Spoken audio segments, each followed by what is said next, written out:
இப்போ அன்புமணி ராமதாஸ் வந்து இப்போ டெல்லி போயிருக்கிறாரு. டெல்லியில் வந்து அமித்ஷா சந்திக்கிறாரு. சார் இருங்க அவரு அமித்ஷாவை சந்திக்கிறாரு, நட்டாவை சந்திக்கிற மாதிரி சொல்றாங்க. தேர்தல் ஆணையத்தில் அவருக்கு தான் அதிகாரம் இருக்குதுன்றாங்க.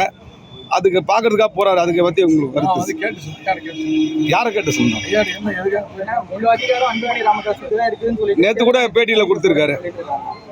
100% சமூக ஊடகத்தை எங்களை ஐயாவோடு இருப்பவர்களுக்கு விசுவாசிகளை பாட்டாளி மொழி விசுவாசிகளை ஒன்று மட்டும் சொல்றாங்க. என்னுடைய மருத்துவர் சின்னையாவிட்ட சொல்றது என்னன்னா, மருத்துவர் ஐயாவோடது இருக்கிறது விசுவாச கூட்டம், விசுவாசிகள் இருக்கிற கூட்டம். இந்த விசுவாசிகள் கூட்டம் அப்படியே உங்க பின்னாடி நிற்கும். ஆனால் இன்னைக்கு பதவிக்காக பெத்த அப்பனை விட்டு இன்னொன்னுங்க, எனக்கெல்லாம் பயமா இருக்கு.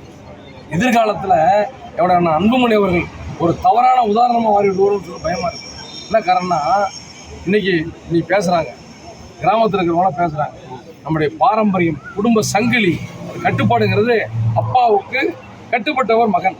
இதுதான் கிராமத்தில் நம்முடைய தமிழ் பண்பாடு. ஆனால் இது அதை மாறி எல்லாமே நாங்கள்லாம் யாரை ஃபாலோவரை பார்க்குறோம், நம்முடைய சென்னையாவை தான் பார்க்குறோம். இப்போ இந்த மாதிரி அப்பாவுக்கு மகன் கட்டுப்பட மாட்டேன்னா இது ஒரு தவறான முன்னுதாரணமா இல்லை? கிராமம் வரைக்கும் பெண்களும் ஆண்களும் பேசுகிறாங்க, அதுதான் வருத்தமாக இருக்குது. அந்த மாதிரி தவறான முன்னுதாரணத்துக்கு நான் அன்புமணி ஒரு ஆளாகி விடக்கூடாது என்ற பயம்.